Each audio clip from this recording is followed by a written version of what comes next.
সেইকাৰণে আমাৰ গুৰুজনাই আমাৰ দ্বিতীয় গুৰুস্বৰূপ মহাপুৰুষ মাধৱদেৱে ঘোষাত লিখিছে, সকলোৱে গাব দেই, যে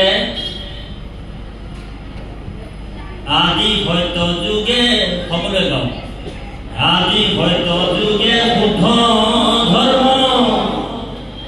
হে আছিলে মাত্ৰ হৰি নাম, হে দেৱ হবে গুপ্ত কৰিলা কৰি কপট,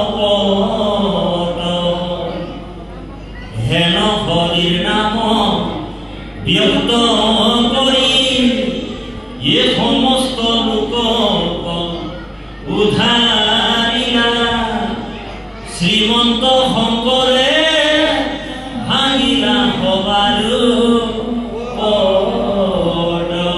বাহিৰে ভিতৰে উচ্চ কণ্ঠৰে কওক, জয় জগতগুৰু শ্ৰীমন্ত শংকৰদেৱ। এতিয়াহে বুঝাই গেল আমৰা পাক্কা গুৰুৰ শিষ্য বুলি। আজিকালি ঢেৰ গুৰু ওলাই গল নহয়।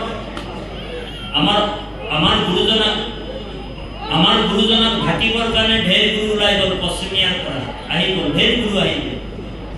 আজিকালি ঢেৰ গুৰু আমাৰ বাগানীয়া ভাগাত কৈছে বোলে আজকাল তো বোলে ঢেৰ গুৰু ওলাই গেলে ৰে, বোলে কি ৰকম গুৰু, বোলে বাগানীয়া ভাগাত কৈছে বোলে লণ্ড গুৰুৰ ভণ্ড চেলা, গুৰুবিলাক বোলে লণ্ড আৰু চেলাবিলাক ভণ্ড, বোলে লণ্ড গুৰুৰ ভণ্ড চেলা ধৰাই দিলে খাতে খুঁজে মাটিৰ ঠেলা, এনেকুৱা গুৰুক যদি গুৰু বনাই ল'ব তেনেহলে কাৰো কল্যাণ নহব।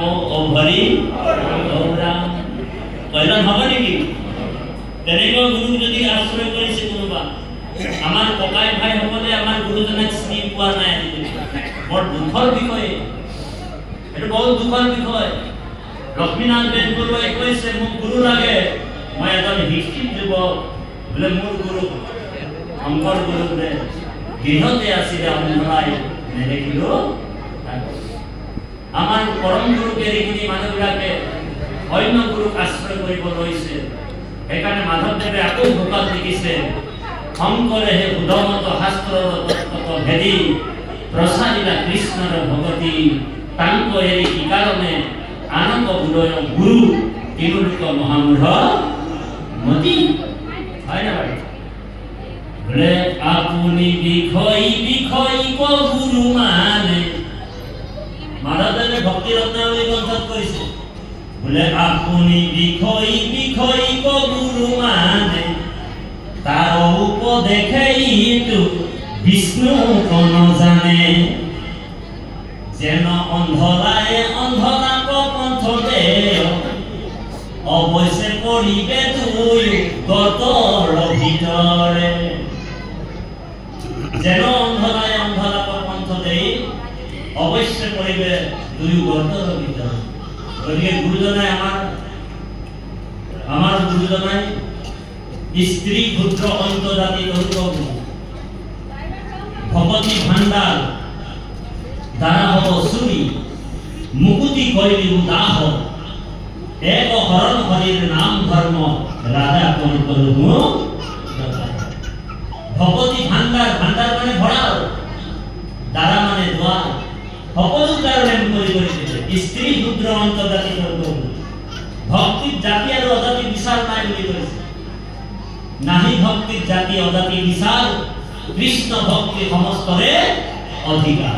কৃষ্ণ ভক্তি সকলে বাক্য কর্ণ মনোমুখ আছে, যা কৃষ্ণ ভক্তির সমস্ত অধিকার বলি করেছে। গতিকে ভক্তির জাতি আর অজাতি বিচার করিব নাপায়। জাতি মাত্র দুই প্রকার, দুজনক জাতি বুলি কৈছে। এটা হৈছে জাতি, এটা হৈছে অজাতি। জাতি কোন? হে হৰিক ভজয় তাকে বোলে জাতি, হৰিৰ বিমুখ যিটো হেৰি হে অজাতি, কৃষ্ণক ভজয় যিটো তাকে বোলে জাতি, কৃষ্ণৰ বিমুখ যিটো হেৰি হে অজাতি।